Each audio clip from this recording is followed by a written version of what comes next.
وما أرسلنا من قبلك إلا رجالا نوحي إليهم فاسألوا أهل الذكر إن كنتم لا تعلمون. بسم الله الرحمن الرحيم. السلام عليكم ورحمة الله وبركاته.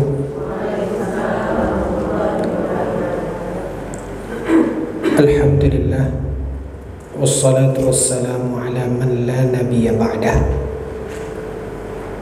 أشهد أن لا إله إلا الله وحده لا شريك له وأشهد أن محمدا عبده ورسوله. Ibu-ibu yang semoga senantiasa dirahmati oleh Allah, puji dan syukur kita munajatkan kehadirat Allah Azza wa Jalla. Salawat beserta salam pada junjungan kita Nabi Muhammad sallallahu alaihi wasallam. Baik ibu-ibu yang berbahagia,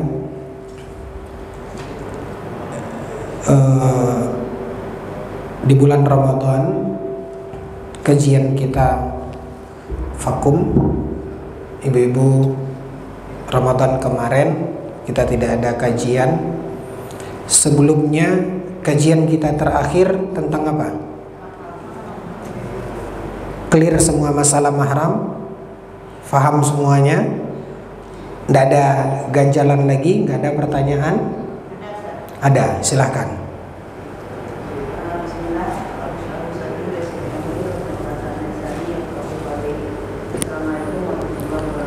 Waalaikumsalam. Kemarin itu kan Ustaz, kita kan mengkaji tentang mahram. Oke. Jadi waktu lebaran itu kebetulan kan kami bertemu keluarga Ustaz. Oke. Jadi ada punaan-punaan itu dari punaan suami yang punaan suami itu berarti yang perempuan kan boleh salaman dengan suami sendiri Ustaz. Ya. Nah, terus yang laki-lakinya kan tidak boleh salaman sama sepupunya lagi Ustaz. Punaannya suami tidak boleh salaman dengan sepupunya lagi, berarti dia kan tak mahram lagi Ustaz. Betul. Nah, jadi itu ada pertentangan Ustaz. Karena kami ini belum satu kajian, ada yang kajian itu dalam satu keluarga itu Ustaz. Jadi mereka tentang saya menjelaskan itu Ustaz. Jadi yang anaknya tadi tak paham Ustaz. Katanya kalau dengan punaannya suami kan nanti si sepupu kan boleh dinikahkan sama punaan suami kalau tak ada bapaknya lagi atau pamannya tak ada lagi, boleh menikahkan. Berarti kan dia masih mahram katanya. Siap. Saya bilang ya, kalau dalam Al-Quran yang mahram itu yang ini. Kalau yang boleh menikahkan itu belum sampai ilmu saya. Jadi yang jadi pertanyaan bagaimana itu Ustaz? Maksudnya itu ini kan dia boleh menikahkan ini nanti katanya. Sip. Cukup. Yang lain paham permasalahannya? Kenapa dia tidak mahram sementara nanti kalau tidak ada bapaknya si abangnya boleh menikahkan dia gitu. Saya paham permasalahannya. Pertanyaannya, ibu-ibu yang lain mengerti apa tidak? Faham tidak masalah kita ini? Sebelum saya jawab, kurang. Ini laki-laki, lalu kemudian dia punya saudara, baik laki-laki ataupun perempuan. Saudaranya ini punya anak. Oke? Saudaranya ini punya anak. Laki-laki ini punya saudara laki-laki. Lalu ini punya anak perempuan. Pertanyaannya, apakah anak perempuan ini, nih yang sini, mahram bagi ini? Jawab dulu. Mahram. Kenapa?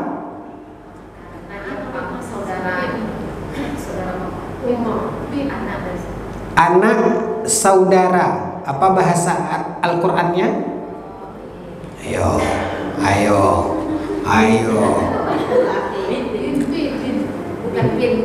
Kok bin? Bintul akhi.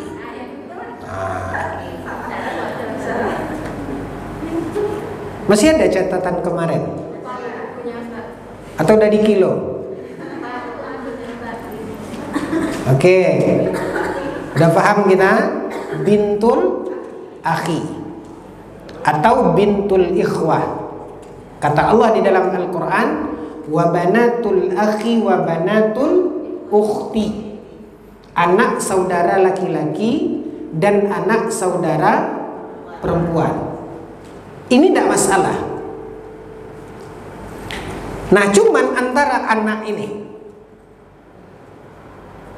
antara ponakan bapak ini, di situ ada ponakan laki-laki, ada ponakan perempuan. Baik. Nah, anak dia perempuan. Anak bapak yang ini perempuan. Ada saudara laki-laki bapaknya, si A, si B, ini kakak beradik. Ini anaknya perempuan, si C. Anak abangnya ini si D, laki-laki. Ini dengan ini mahram apa tidak? Sepupu. Tidak. Sepakat kita? Sepakat. Sepupu tidak mahram. Muncul pertanyaan, bukankah kalau si A ini tidak ada, si B juga tidak ada, siapa wali si C?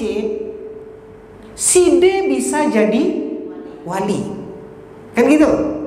Si D bisa jadi wali. Nah, muncul ganjalan.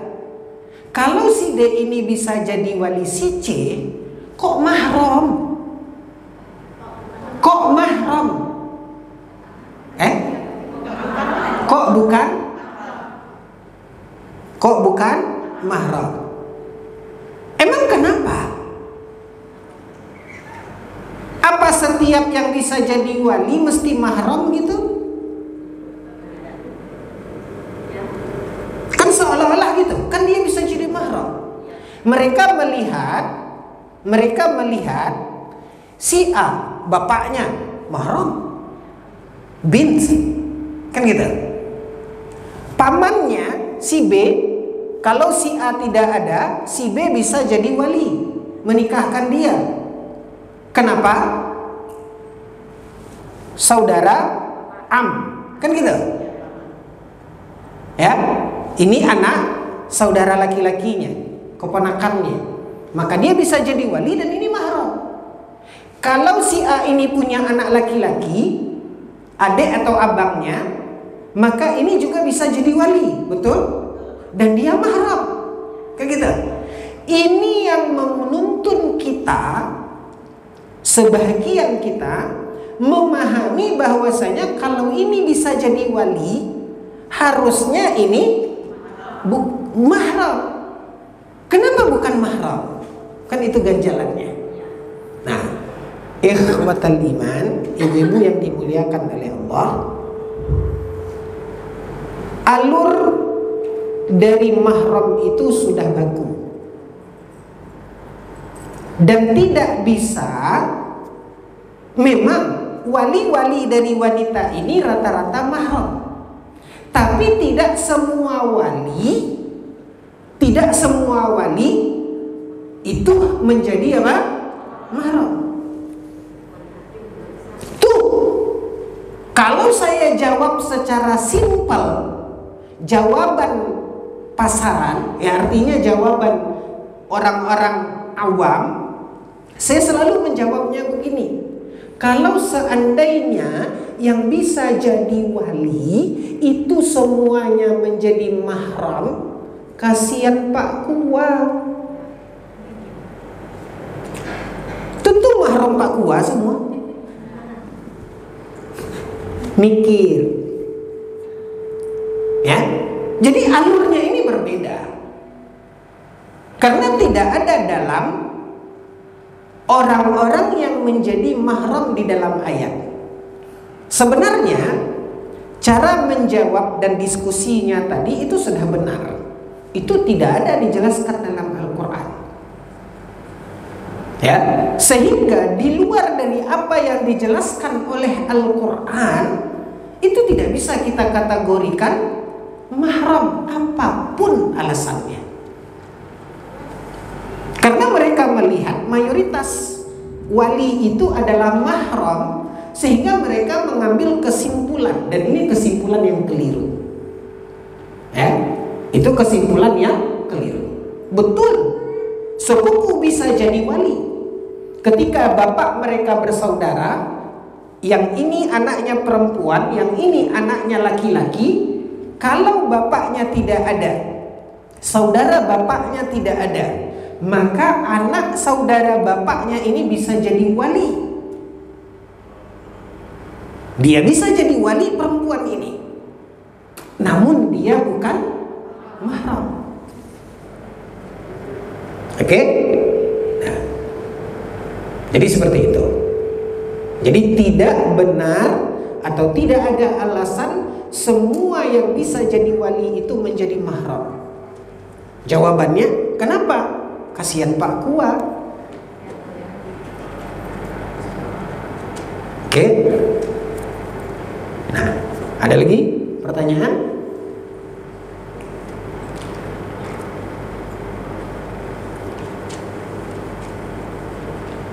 Ya, baik. Kita anggap tuntas, clear permasalahan mahram. Baik ibu-ibu yang dimuliakan oleh Allah, pada kesempatan ini sedikit kita ingin mengulas pembahasan terkait dengan fikih puasa yang berkaitan dalam pembahasan fikih wanita. Sebagaimana kita ketahui, setelah Ramadan dan setelah kita melewati 1 Syawal, setelah 1 Syawal yang dimana di tanggal 1 Syawal kita haram berpuasa. Kita haram berpuasa. Ya. Setelah 1 Syawal, mulai dari tanggal 2 Syawal, ada satu amalan sunnah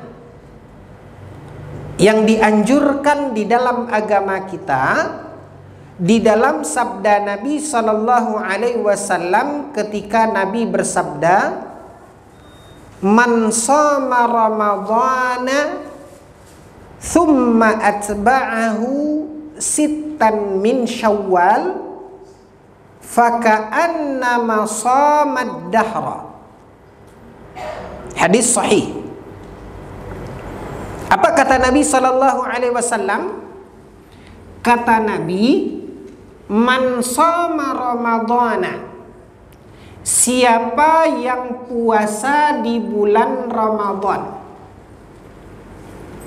siapa yang puasa di bulan Ramadan, lalu setelah itu atba'ahu sittan min Syawal, lalu kemudian setelah berlalu Ramadan itu, dia apakan ibu? Dia mengiringi puasa Ramadannya dengan puasa 6 hari di bulan Syawal. Apa keutamaannya? Keutamaannya kata Nabi Sallallahu Alaihi Wasallam, faka'annama shomad dahra, maka sama keutamaannya dengan dia puasa setahun penuh. Ini sama keutamaannya. Hadis ini menunjukkan, pertama, disunnatkannya puasa 6 hari di bulan Syawal. Yang kedua, keutamaan dari puasa di bulan Syawal ini, setelah puasa Ramadan, maka ini seumpama seseorang berpuasa setahun penuh. Gambaran tentang besarnya pahala dan keutamaan puasa 6 hari di bulan Syawal. Walaupun ibu-ibu yang dimuliakan oleh Allah, para ulama sepakat bahwasanya puasa 6 hari di bulan Syawal ini tidak wajib. Hukumnya apa? Sunat. Tapi lihat keutamaannya, lihat pahalanya. Nabi SAW mengatakan barang siapa yang melakukan itu, maka seumpama dia melakukan puasa setahun penuh. Setahun penuh. Apa maknanya? Kenapa dikatakan oleh Nabi seumpama dia melakukan ibadah puasa setahun penuh? Pengertiannya, pemahamannya diuraikan oleh para ulama berdasarkan hadis Nabi Sallallahu Alaihi Wasallam. Di dalam sebuah riwayat yang sahih, Nabi Sallallahu Alaihi Wasallam mengatakan, al-hasanatu bi'ashri amthaliha. Kata Nabi, kebaikan yang dilakukan oleh seseorang itu akan dilipat gandakan oleh Allah 10 kali lipat. Nabi mengatakan kebaikan ibadah yang dilakukan oleh seorang mukmin, maka Allah Subhanahu wa taala akan lipat gandakan itu sebanyak apa? 10 kali lipat. Ibu-ibu pernah mendengar ketika Nabi Isra dan Mi'raj, dan itulah saat di mana Nabi menerima perintah kewajiban sholat 5 waktu. Betul Ibu? Yang pernah Ibu dengar, awal mulanya Allah memerintahkan sholat ini berapa? Berapa? Kemudian 45. Kemudian terus turun menjadi berapa? 5. Apa kata Nabi Sallallahu Alaihi Wasallam? Hiya khamsun wa hiya khamsun. Lihat bagaimana kemuliaan dari Allah Azza wa Jalla. Pertama Allah suruh berapa? 50. Diminta kurang, diminta kurang, diminta kurang, diminta kurang. Terakhir menjadi berapa? 5. Tapi Ibu, kendati pun perintah yang Allah Subhanahu wa taala wajibkan itu dari 50 ke 5, nilainya tetap Allah akan berikan 50. Dan ini yang dikatakan oleh Nabi sallallahu alaihi wasallam, hiya khamsun wa hiya khamsuna. Dia 5 kata Nabi, tapi akan diberi oleh Allah khamsuna, akan diberi oleh Allah pahala 50. Kenapa? Innal hasanata bi'ashri amsalihha. Karena sesungguhnya setiap kebaikan itu akan dinilai, diberi pahala oleh Allah 10 kali lipat. Itu dia maknanya di dalam salat.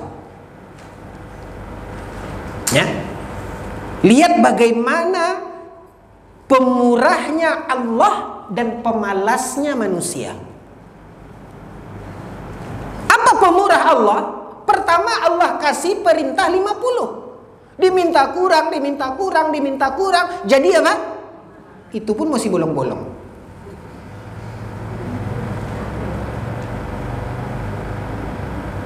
Tapi lihat bagaimana pemurah Allah. Walaupun sudah dikurangi menjadi 5, tapi nilainya tidak dikurangi oleh Allah. Nilainya tidak dikurangi oleh Allah. Ya. Nah, ibu-ibu yang dimuliakan oleh Allah, ini yang dikatakan oleh Nabi, satu kebaikan akan diberikan 10 kali lipat.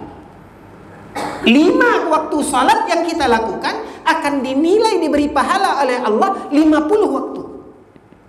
Begitu maha mulianya Allah, maha pemurahnya Allah. Sekarang puasa. Di bulan Ramadan, ibu-ibu melakukan puasa. Sebulan Ramadan tergantung kepada Ramadan di tahun itu. Ada yang kita melaksanakan 29, ada yang melaksanakan sampai berapa hari? 30 hari. Apa kata Nabi tadi? Satu kebaikan dinilai oleh Allah 10 kali lipat. Artinya, kalau ibu puasa 30 hari bulan Ramadan kali 10, maka seumpama ibu puasa berapa hari? 30 kali 10. Ya enggak perlu cari kalkulator, Bu. Nampak kali merah matematikanya. Seumpama ibu akan diberi oleh Allah pahala berpuasa 300 hari. Lalu habis Ramadan. Apa yang disyariatkan oleh Nabi? Puasa 6 hari di bulan Syawal. 6 hari kali 10, 300 tambah 60, itu rentang waktu 1. Ini yang dimaksudkan oleh Nabi. Kemuliaan, keutamaan pahala. Makanya Nabi SAW mengatakan, man sama Ramadana thumma atba'ahu sittan min Syawal faka'annama sama ad-dahr. Orang yang melaksanakan puasa Ramadan lalu diikuti dengan 6 hari di bulan Syawal, maka seumpama dia melaksanakan puasa setahun penuh. Tidak ada perbedaan pendapat di kalangan para ulama, ibu-ibu yang dimuliakan oleh Allah. Puasa 6 hari di bulan Syawal ini bebas untuk kita lakukan selama rentang waktu bulan Syawal. Di sebagian daerah kita semua sepakat 1 Syawal tidak boleh puasa, haram. Maka mereka berpuasa dari tanggal 2 Syawal, terus tanggal 3, tanggal 4, tanggal 5, tanggal 6, tanggal 7. Di sebagian daerah, di sebagian kampung, tanggal 8 Syawal itu mereka menamakannya dengan lebaran lagi. Ya kan, Bu? Lebaran apa namanya? Lebaran 6. Kalau yang lebaran sebelumnya lebaran apa? Oh gitu. Jadi 2 kali lebaran. Ya, baik ibu-ibu yang dimuliakan oleh Allah. Jika seseorang melakukan seperti ini boleh. Dia melakukannya berturut-turut, atau dia melakukannya tidak berturut-turut. Bebas. Tidak ada perbedaan pendapat ulama dalam masalah ini. Apakah dilakukan berturut-turut atau tidak berturut-turut? Intinya adalah selama rentang waktu bulan Syawal. Sampai di sini ibu-ibu yang dimuliakan oleh Allah, selalu dibahas pembahasan ini di dalam kitab-kitab fikih secara umum. Namun saya ingin membawa ibu-ibu ke ruang pembahasan khusus dalam fikih wanita terkait dengan hukum ini.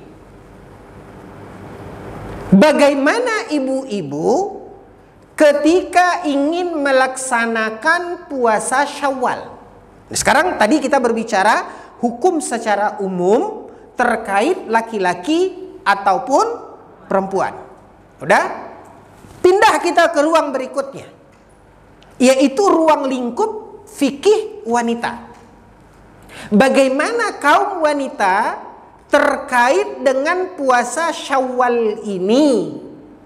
Bila ibu di bulan Ramadan masih punya hutang, pertanyaannya, bisa atau tidak? Jangan capek-capek, coba dak. Oke, silakan Ibu. Bisa Ustaz, tapi yang afdal bayar puasanya. Bisa. Bisa, tapi yang afdal bayar puasa wajib. Jangan pakai tapi. Saya tanya bisa atau tidak, itu aja. Misalkan kayak di tanah kan bayar utang Ramadannya baru puasa Syawal. Jangan buang energi, Bu. Saya tanya bisa atau tidak, itu aja. Bisa.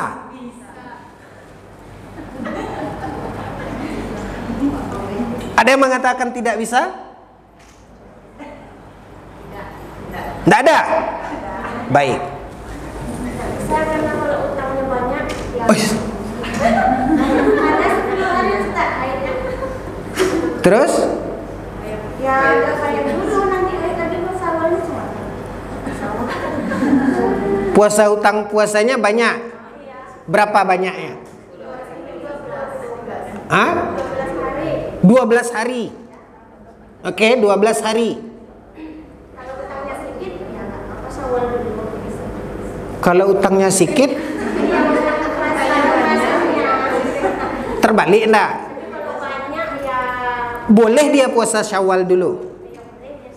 Tapi kalau puasanya utangnya sedikit, enggak boleh.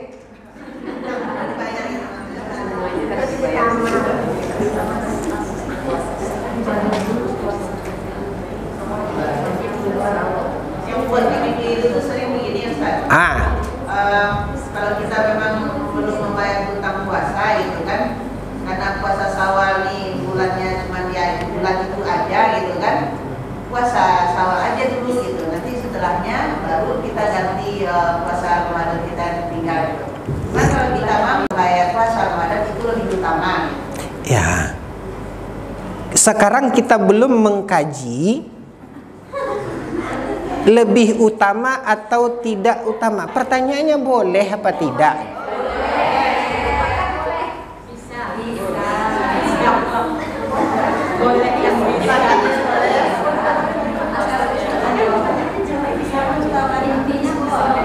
Itu jawab dulu.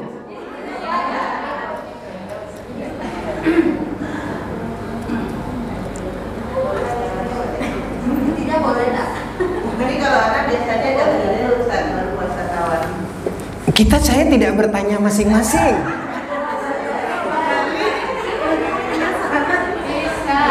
Nah, jawab dulu. Bisa apa tidak? Bisa. Ada yang mengatakan tidak. Ibu bilang bisa. Tapi ada yang mengatakan tidak. Kenapa? Lihat hadis Nabi. Apa kata Nabi di dalam hadis? Orang yang mendapat keutamaan itu adalah orang yang kata Nabi apa tadi hadisnya?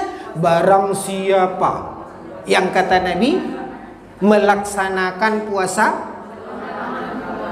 Ramadan, lalu kemudian dia ikuti dengan puasa, baru dia dapat ini.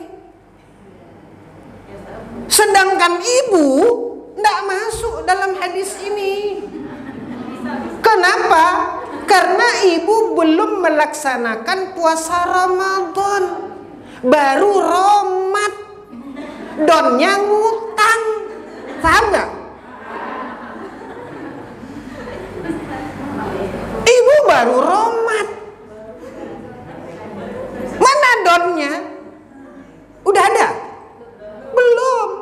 Sementara keutamaan ini apa kata Nabi? Orang yang puasa Ramadan kemudian dia mengikuti dengan puasa 6 hari di bulan Syawal baru dapat. Kenapa? Karena hitungannya seperti ilustrasi yang tadi saya berikan. Kalau ibu seandainya ibu punya utang tadi, anggap rata-rata 7 sampai 8 hari. Ibu? Berarti ibu puasa berapa? Orang 30 ibu berapa? 27. Hah? 23 kali 10. Hah? Tambah 60. Berapa? Setahun kah?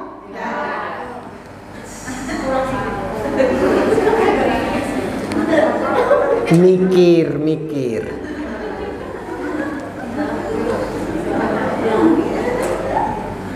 Kenapa? Karena hadisnya jelasin. Hadis mengatakan itu. Makanya, ini saya sampaikan, makanya ada yang berpendapat, ibu oke, saya tidak bisa batasi ibu. Ibu mengikuti pendapat yang ini. Tapi kita harus juga menghargai ada pendapat lain. Di mana sebahagian kaum muslimin memahami dalam pendapat yang berbeda dengan pendapat kita. Kita hormati. Ya. Dan kita tidak menafikannya. Bahwasanya ada orang-orang yang ikut pendapat yang mengatakan belum boleh puasa Syawal karena belum selesai puasa. Apa alasannya? Apakah itu pendapat dari kepala mereka? Enggak, mereka berdalil dari hadis tadi. Apa hadisnya? Nabi mengatakan dengan tegas, dengan jelas. Nabi mengatakan orang yang telah selesai, yang telah melaksanakan puasa Ramadan, lalu dia ikuti puasa 6 hari di bulan Syawal, baru dia dapat ini. Nah, itu logikanya. Dari dua perbedaan pendapat ini, nah, baru kita melangkah, Ibu, pendapat mana yang ingin kita pilih. Dan inilah yang disebut di dalam pembahasan fikih ketika para ulama berbeda pendapat. Apa yang diistilahkan dengan mana pendapat yang lebih kuat. Sehingga ibu-ibu yang dimuliakan oleh Allah, ibu-ibu kita yang ada di sini, ibu mengikuti pendapat jumhur, pendapat mayoritas para ulama yang berpendapat walaupun ibu masih punya hutang puasa, namun ibu tidak terlarang. Untuk apa? Untuk melaksanakan puasa Syawal. Jadi ibu, ini adalah pendapat jumhur, pendapat mayoritas para ulama, kebanyakan para ulama. Dan kita tidak tutup mata, ada pendapat, tapi pendapat inilah yang lebih kuat. Pendapat ini yang lebih kuat, yang rajih. Apa alasannya? Alasannya, ibu-ibu yang dimuliakan oleh Allah, hadis Ummul Mukminin Aisyah radhiyallahu anha, di mana Aisyah radhiyallahu anha, kenal ibu dengan Aisyah radhiyallahu anha? Yang penting kenal. Yang mana satu dia itu? Aisyah yang mana itu? Hah? Yang istrinya? Yang lari-lari? Baik ibu-ibu yang dimuliakan Allah, As-Siddiqatu binti Siddiq. Ya. Wanita yang jujur, yang siddiq, anak dari lelaki yang siddiq. Kenapa? Karena Aisyah adalah bintu Abi Bakar. Baik. Apa kata Aisyah? Selama Aisyah bersama Nabi sallallahu alaihi wasallam, Aisyah tidak pernah mengganti puasa Ramadan yang dia tinggalkan, kecuali kapan Aisyah mengganti puasa Ramadan? Ini seperti Ramadan ini, ada yang tertinggal karena halangan. Kapan Aisyah menggantinya? Apa kata Aisyah? Aku tidak pernah mengganti puasa Ramadanku kecuali di bulan Sya'ban tahun berikutnya. Kecuali di bulan apa ibu? Sya'ban tahun berikut. Kapan itu Sya'ban? Sebelum Ramadan yang akan datang. Artinya ibu, Aisyah radhiyallahu anha mengatakan, kenapa? Lima kanati Rasulillah sallallahu alaihi wasallam minni. Karena keberadaan Nabi sallallahu alaihi wasallam bersamaku, kata Aisyah. Artinya kebiasaan dari Ummul Mukminin Aisyah radhiyallahu anha, beliau mengqadha puasa Ramadannya itu di akhir. Sebelum datang Ramadan yang akan datang, baru Aisyah mengqadhanya fi Sya'ban, kata Aisyah. Dan itu sepanjang perjalanan kehidupan Aisyah bersama Rasulullah sallallahu alaihi wasallam. Mungkin tak ibu, sekelas Aisyah selama itu tidak melakukan puasa Syawal. Orang Aisyah dayun aja puasa Syawal kok. Mungkin tak kira-kira Aisyah itu tidak puasa Syawal selama itu? Tidak kan? Kita tahu bagaimana ummahatil mukminin. Berdasarkan hadis Aisyah ini, makanya para ulama mengatakan boleh. Nah, Ibu, faham masuk pendalilannya? Yang penting itu. Saya tidak mengkritik yang Ibu lakukan. Cuman saya ingin memahamkan sekarang inilah dasarnya. Kenapa? Karena mengqadha puasa itu rentang waktunya panjang. Mulai dari Syawal sampai sebelum Ramadan yang akan datang. Itu bisa Ibu mengganti. Tapi untuk puasa 6 hari ini, waktunya apa Ibu? Terbatas. Berapa lama waktunya? Kurang Bu. Kurang sebulan kan? Jelas 1 Syawal masih apa? Haram, tidak boleh puasa. Tanggal 2 Syawal mau pulang kampung. Mau pulang kampung. 3 Syawal, 4 Syawal, 5 Syawal masih di kampung suami. 6 Syawal, 7 Syawal, 8 Syawal, 9 Syawal, 10 Syawal di kampung ibu. Gitu. Pulang lagi perjalanan. 11 Syawal sampai di rumah. Mau puasa? Borongan kain banyak. Itu udah rahasia mak-mak. Ya kan? Kain menumpuk. Bayangkanlah 2 kampung dilalui. Oke Bu, 12 masih ronde kedua mencuci. 13 gosok pula lagi. 14 ronde kedua menggosok. Kapan lagi? 15 alangan. Cemas enggak Ibu? Rentang waktu lagi sampai akhirnya sampai kapan? Kapan Ibu mau puasa? Syawal, kan begitu. Sementara kita termotivasi dengan apa yang diberikan oleh Nabi keutamaannya tadi. Maka menimbang kondisi ini sehingga jumhur para ulama, mayoritas para ulama mengatakan walaupun ibu masih punya hutang puasa Syawal, puasa apa? Ramadan, boleh melakukan puasa. Bagaimana dengan alasan pendapat yang kedua tadi?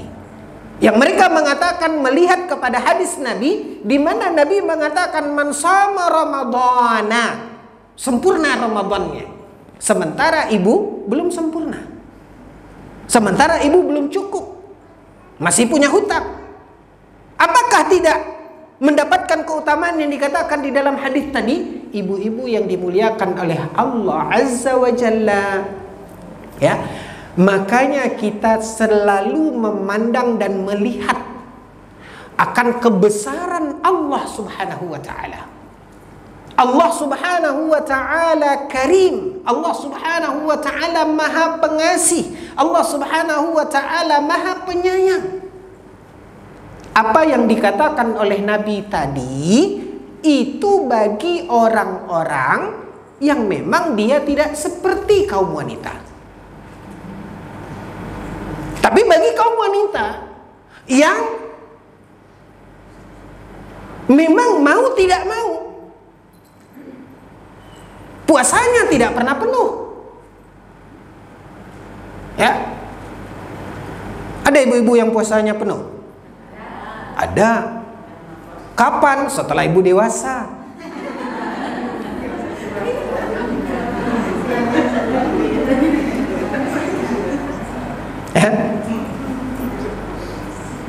Nah, ibu-ibu yang dimuliakan oleh Allah, artinya di sini kemaha pengasihan dan penyayangnya Allah Azza wa Jalla. Dengan alasan itu, maka apa yang dikatakan oleh Nabi itu tidak mutlak. Tidak harus demikian. Kenapa? Adanya orang-orang yang memiliki uzur seperti tadi. Di antaranya adalah kaum wanita. Sehingga ibu-ibu yang dimuliakan oleh Allah, jawabannya betul. Di pandangan yang tadi telah ibu-ibu lihat dan ibu-ibu yakini, kendati pun belum selesai hutang puasa Ramadan, boleh bagi kaum wanita untuk puasa Syawal. Walaupun para ulama sepakat, kendati pun boleh, para ulama sepakat lebih afdol. Baru kita gitu Ibu. Ya, jadi jelas arahannya itu Ibu. Boleh. Tapi gitu. Afdolnya seperti apa? Sebaiknya bagaimana? Lebih afdol itu apa Ibu? Utamakan mengganti. Lebih afdol. Kenapa? Karena dari awal kita mengatakan Ramadan hukumnya apa Ibu? Sementara Syawal hukumnya sunat. Jadi ibu-ibu yang dimuliakan oleh Allah lebih afdal. Kecuali kalau memang kita memiliki uzur, kita memiliki alasan, entah sakit, ya, entah kondisi yang lainnya. Wallahu ta'ala a'lam. Oke Bu, faham tentang puasa Syawal? Baik. Masih berkaitan dengan puasa, sabar. Ya, itu sudah faham kita tentang Syawal. Atau ada pertanyaan tentang Syawal ini sebelum kita lanjutkan?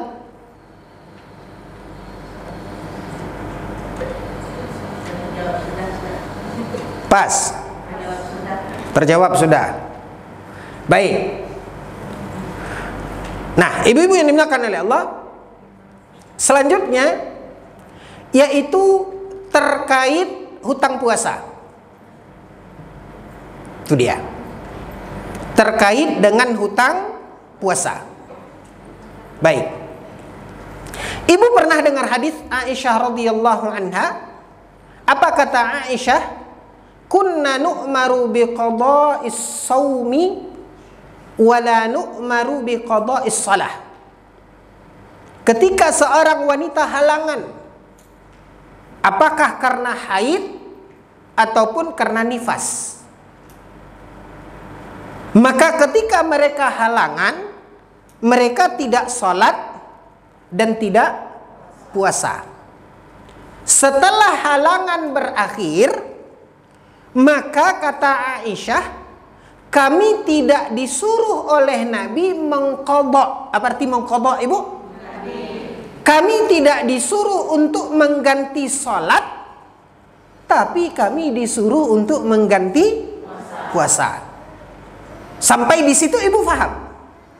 Dan itu yang Ibu lakukan. Setelah selesai halangan, ada 7 atau 8 hari atau ada yang 12 hari, maka Ibu mengqadha sholat. Kenapa enggak? Apa dalilnya? Hadis Aisyah tadi. Belum kering lidah saya bilang. Nah, artinya apa Ibu? Ibu mengqadha puasa tapi tidak mengqadha sholat.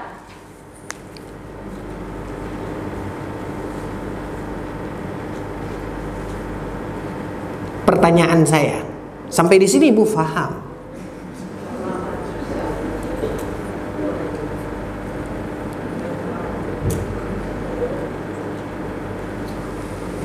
Bu, yang dulu-dulu ada diganti.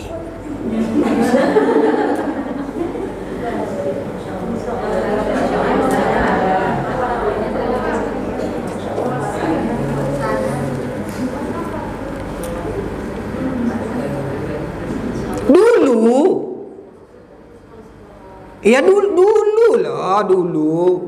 Waktu Ibu masih begini-begini.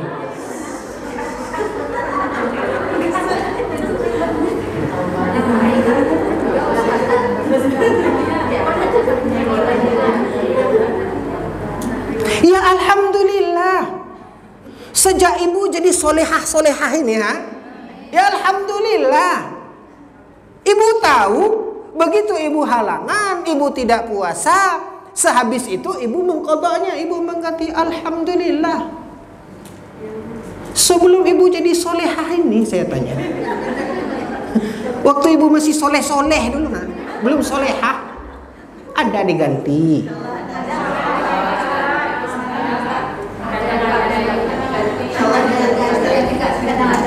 Oh itu dia. Bu, kenapa? Kembali ke hadis Aisyah tadi. Ya. Aisyah mengatakan, "Kunna nu'maru biqada'is shaum wa la nu'maru biqada'is shalah." Bahkan ketika dulu Ibu, ketika masih gadis-gadis dulu, ya.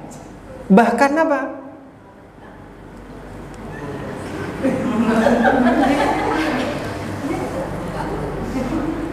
Disuruh emak kita sholat, masuk kamar, geser aja sejadah dikit Bu, rubah lipat telekung. Kalau tadinya ke kanan sekarang ke kiri. Itu cerita orang. Saya mana ada telekung. Ya. Entah kita dengan kawan-kawan, pokoknya di rumah ngaku apa? Puasa, gitu. Perjalanan hidup anak muda lah. Pertanyaannya, ada diganti. Nah ini dia yang ingin kita melakukan apa yang difirmankan oleh Allah Azza wa Jalla, udkhulu fis silmi kafah. Bahwasanya kita masuk ke dalam agama ini memang harus apa Ibu? Kafah. Karena ini kewajiban. Yang konsekuensi daripada sebuah kewajiban itu apa Ibu? Dosa. Ketika kita tinggalkan, ketika kita abaikan. Dan lihat bagaimana hikmah kemahasempurnaan dari agama kita yang mulia, agama yang Allah Subhanahu wa taala ridhoi ini. Di mana ibu-ibu yang dimuliakan oleh Allah, Nabi SAW mengajarkan kepada Aisyah, dan ini yang beliau sampaikan. Kata Aisyah radhiyallahu anha, "Kunna nu'maru biqada'is shaum." Kami disuruh, siapa yang menyuruh? Nabi. Kami disuruh untuk mengqada' puasa. Tapi kami tidak disuruh untuk mengqada' apa? Salat. Maka ibu-ibu yang dimuliakan oleh Allah, mari kita hijrah secara kafah. Jangan lalaikan dan jangan abaikan sebuah kewajiban yang Allah wajibkan kepada kita. Dan ketika kita mampu bisa ya, melaksanakannya, maka tunaikan, karena itu adalah kewajiban dan itu adalah hutang. Nah, lihat bagaimana kemuliaan agama kita. Kenapa salat tidak disuruh untuk mengqadha, tapi lihat bagaimana puasa disuruh kita untuk mengqadha. Karena bisa ibu-ibu yang dimuliakan oleh Allah, untuk kita menghitungnya, untuk kita bisa memperkirakannya. Berapa yang harus kita tunaikan? Berapa hitungan hari dari puasa yang kita lalaikan? Dan itu tunaikan ibu. Makanya ketika kita disuruh oleh Allah dan disuruh oleh Nabi SAW berdasarkan hadis Aisyah radhiyallahu anha, maka harus kita tunaikan dan itu kita ganti. Karena itu sebuah kewajiban. Jangan sampai ibu-ibu yang dimuliakan oleh Allah Azza wa Jalla, hal yang seperti ini kita lalaikan. Kita telah berusaha ibu-ibu dengan jiwa raga kita, ingin menjadi seorang muslimah sejati, ingin menjadi seorang muslimah yang sesungguhnya. Bagaimana kita dapat predikat itu jika seandainya kewajiban yang harusnya kita tunaikan tapi tidak kita laksanakan? Ini dia poin yang ingin kita garis bawahi. Kenapa ibu-ibu yang dimuliakan oleh Allah? Karena puasa itu bisa dihitung, bisa ibu perkirakan. Saya ada ibu yang hadir rutin di kajian saya, beliau mengakui bahwasanya baru 3 tahun belakangan ini beliau setelah ikut kajian, baru beliau mengganti puasanya. Dulu-dulu enggak. Ya. Bahkan katanya dia pernah Ramadan itu tidak puasa. Kenapa? Karena hamil. Ramadan berikutnya dia juga tidak puasa. Dan dia menyusui. Dia tidak pernah mengqadanya. Dan tidak pernah membayar fidyah. Nah, ibu-ibu yang dimuliakan oleh Allah, bagaimana saya menghitungnya? Bisa. Kapan dia mulai mengganti? Berapa umurnya hari ini? Misalnya umurnya 35. Di usia 30 baru dia ikut kajian, ya, terbuka hatinya. Dan baru 5 tahun belakangan ini dia ketika tidak puasa Ramadan dia ganti, dia qadha. Ya. Sejak sebelum itu dia tidak pernah apa? Mengganti. Gampang menghitungnya. Tinggal menghitung umurnya berapa? 30. Dia balik umur berapa? Kita anggap 10 lah. Ya, payah kali menghitungnya. Dan anggap, saya bilang anggap.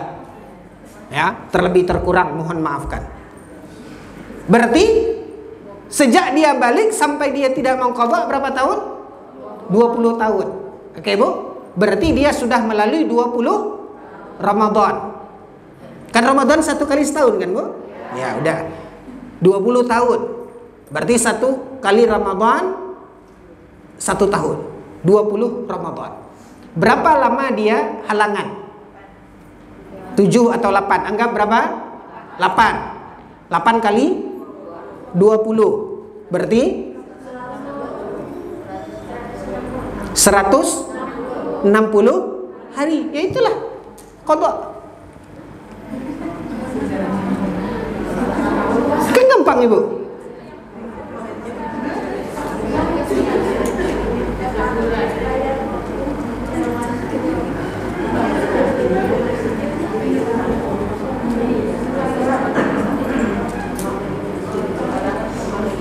Jadi masing-masing bisa menghitung seperti itu. Ini yang ingin kita ingatkan. Oke, Bu, ada sanggahan, ada pertanyaan di poin ini? Nggak ada. Langkah ke masalah berikutnya.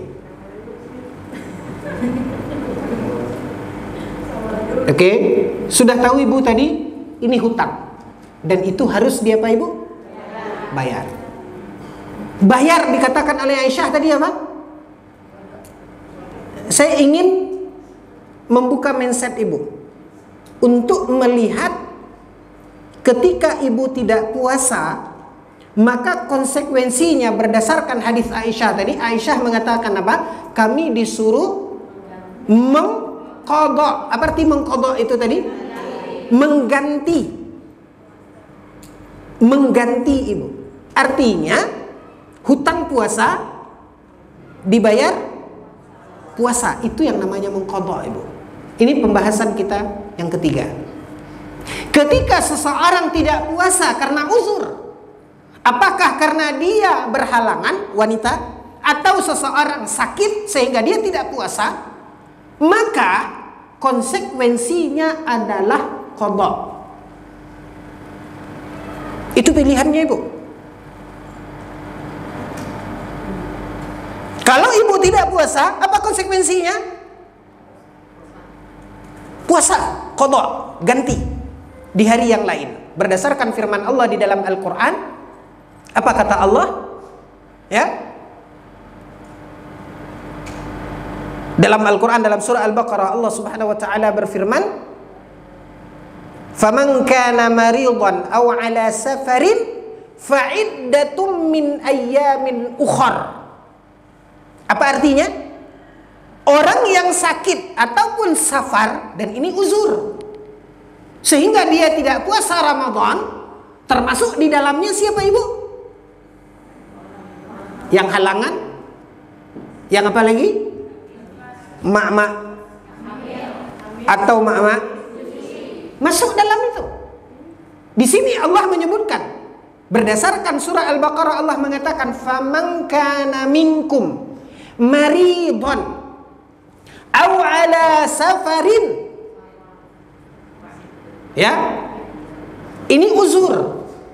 Sakit, safar.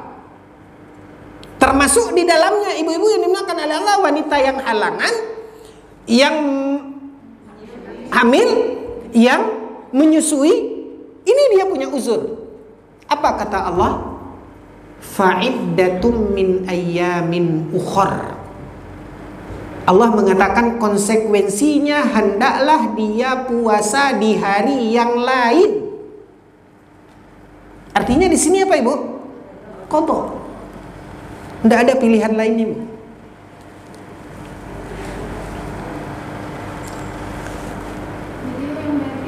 Itu dia. Saya menunggu itu. Pilihan hanya satu. Yaitu apa? Qadha. Pilihan dari ayat ini, pilihan hanya satu. Konsekuensi ketika ibu tidak puasa, pilihannya hanya satu. Qadha. Terus ibu mengatakan, gimana dengan fidyah? Lanjut ayatnya, Bu. Jangan main-main, langsung main fidyah aja.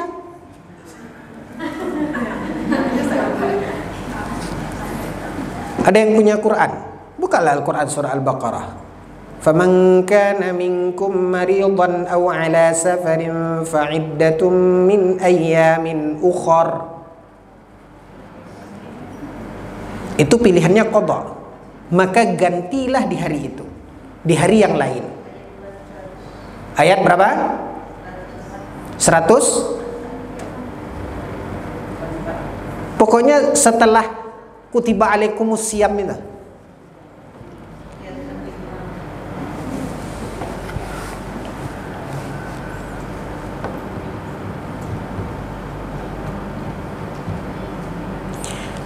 Oke? Udah ketemu, Bu? Udah. Faman kana minkum maridan aw ala safarin fa'iddatum min ayyamin ukhar wa 'alal ladzina yutiqunahu fidyatun ta'amu miskin. Udah sampai situ. Di aplikasi ibu ada terjemahan? Ada, baca.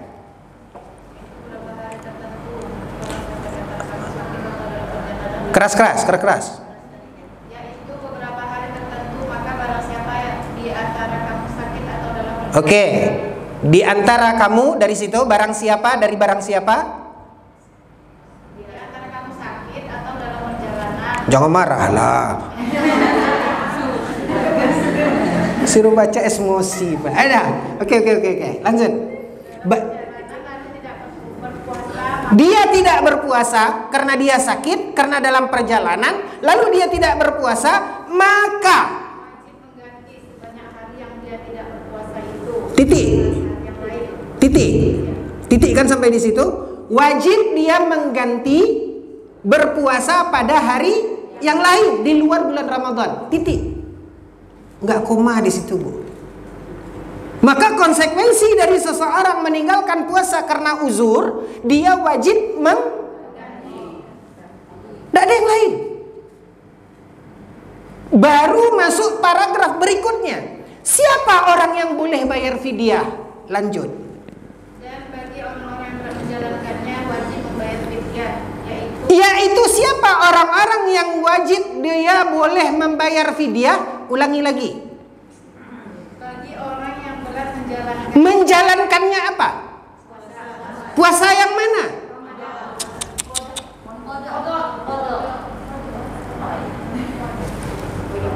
Mikir. Nih. Makanya saya bilang, buka Al-Qur'annya biar nampak. Kita ulangi lagi. Firman Allah mengatakan apa? Faman kana minkum maridan aw ala safarin, orang yang sakit atau dalam perjalanan, kata Allah, lalu dia tidak puasa Ramadan. Ini dia puasa Ramadan di sini. Ini dia tinggalkan karena alasan sakit atau dalam. Lalu apa kata Allah? Konsekuensinya kalau dia tidak puasa Ramadan, fa'iddatum min ayyamin ukhar. Ini dia. Ini qadha, ini yang mengganti. Lalu kata Allah, kalau berat bagi dia, yang mana yang berat? Yang ini apa yang ini? Paham Bu? Bukan perjalanan. Ini sudah. Ini kan Ramadan. Dia sakit, dia perjalanan. Dia tidak puasa ini, maka dia lakukan ini. Kalau dia berat yang mana? Yang ini apa yang ini? Yang ini. Kalau dia berat ini, baru dia fidyah. Oke Bu. Jadi jangan main lompat ke rumah tetangga langsung. Faham Ibu urutan ayatnya itu? Jadi sekarang ibu tidak melaksanakan puasa karena ibu halangan. Ini kan yang hilang. Kalau ibu ini hilang, ibu beralih kemana? Nih. Oke Bu. Sekarang ibu berat ini kenapa? 160. Kan sudah kita hitung tadi. Mak 160 hampir setengah tahun tuh kan gitu. Oke Bu. Atau ada ibu-ibu yang sebulan ini dia hamil, kan gitu. Sehingga 1 bulan Ramadan dia tidak kuat puasa. Artinya kan ini Bu. Kalau ini sudah tidak ada, dia tidak puasa Ramadan, maka apa yang dia lakukan? Nih, sini. Berarti berapa kali dia mengqadha? Sebulan, kan gitu. Bisa enggak dia mengqadha 30 hari ini? Ini kan sudah melahirkan dia Bu. Waktu itu kan hamil, ya, sampai dia lahir. Setahun itu dia harus mengqadha yang ini, kan begitu? Dia mau mengqadha, belum memulai lagi Bu. Datang Ramadan berikutnya, menyusui, hamil cepat kali. Dia apa? Menyusui. Tahun kemarin saja 30, menyusui 30. Berarti dia mengqadha. Mampukah dia mengqadha? Oh, saya mampu. Bismillah. Wanita solehah harus mampu mengqadha 60 hari. Karena dia udah setahun lebih umur anaknya Bu. Begitu dia mau mengqadha,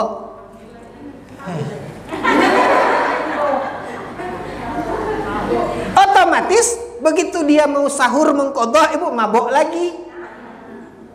Otomatis datang Ramadan berikutnya sudah berapa? Apa gitu Ibu? Mumet kan? Mampu enggak dia mengqadha? Baru masuk kepada ayat berikutnya. Baru masuk kepada lanjutan tadi. Maka fidyah itu sesungguhnya Ibu, bukan orang tidak mampu puasa Ramadan, mentang tidak puasa, main apa? Main hajar fidyah aja. Enggak. Fidyah itu apa kata Allah? Baca lagi. Dan bagi orang yang berat menjalankannya wajib membayar fidyah. Orang yang berat menjalankannya. Nya itu nya yang mana? Nya ini kah atau nya ini? Faham Ibu? Beralihnya fidyah itu kalau kita berat qadha. Itu dia. Jadi agama kita ini sebenarnya mudah Ibu. Tapi agama yang mudah ini jangan dimudah-mudahkan lagi. Sudah Allah kasih mudah. Itu dia. Ilmu, pentingnya ilmu. Apalagi untuk wanita. Memiliki pemahaman hukum khusus terkait wanita. Yang sering kaum wanita alpa dalam masalah itu. Nah, inilah yang perlu kita ingatkan. Jadi ibu-ibu yang dimuliakan oleh Allah, waktu juga membatasi kita. Poin yang ketiga yang ingin kita garis bawahi, apa dia?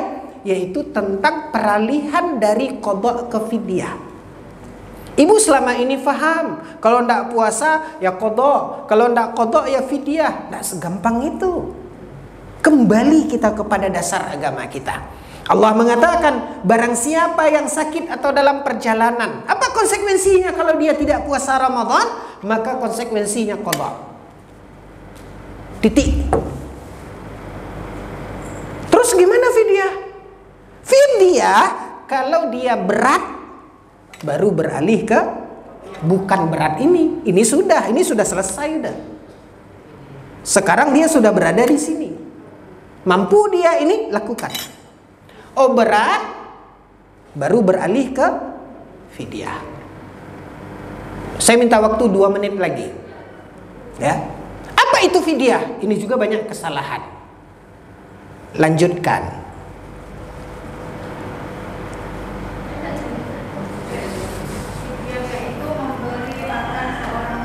Ya itu, apa itu fidyah? Ulangi. Memberi. Ada memberi uang di situ. Fidyah itu memberi apa? Makan. Makanya hati-hati. Jadi fidyah itu memberi apa? Makan. Bukan memberi uang. Ya kan tujuan kita, Ustaz, kita beri uang agar dia bisa apa? Ya kalau dia bawa makan. Kalau dia beli paket gimana?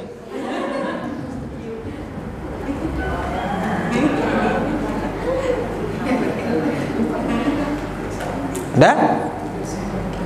Jadi fidyah itu memberi makan. Bagaimana cara membayar fidyah itu? Membayar fidyah 1 hari puasa, yaitu memberi makan orang miskin, 1 orang miskin. Untuk hutang 1 hari, 1 orang miskin untuk 1 kali makan. Bukan sehari makan, Bu ya. Ini juga salah paham orang. Sekali makan. Sesuai dengan standar makan kita biasa. Bagaimana caranya? Ibu boleh buat makanan. Apa yang biasa ibu makan? Nasi, lauk pauk, dan sayur mayurnya. Lalu kemudian ibu undang berapa? Hutang puasa tadi? Berapa hitungannya tadi? Anggap seperti itu. Panggil 160 orang miskin. Enggak apa-apa, kurang enggak boleh. Ya. Orang miskin. Ta'amu miskin. Ketika datang ada tamu yang ibu undang itu, datang dia pakai mobil mewah, Bu, maaf Bu. Ya, khusus fidyah. Oke, Bu. Ta'amu miskin, memberi makan. Atau dengan cara apa? Bisa ibu angsur-angsur. Misalnya ibu standar biasa makan apa? Makan di rumah makan misalnya, Ampera atau apa. Yang penting ibu, yang penting kita sesuai dengan standar makan kita. Sesuai dengan standar makan kita. Makanya kalau kita seandainya kita beli nasi bungkus, yang biasa kita makan, ya, lalu setelah itu kita bagikan ke fakir miskin. Bisa sekaligus, bisa berangsur-angsur, mudah. Tapi caranya tepat.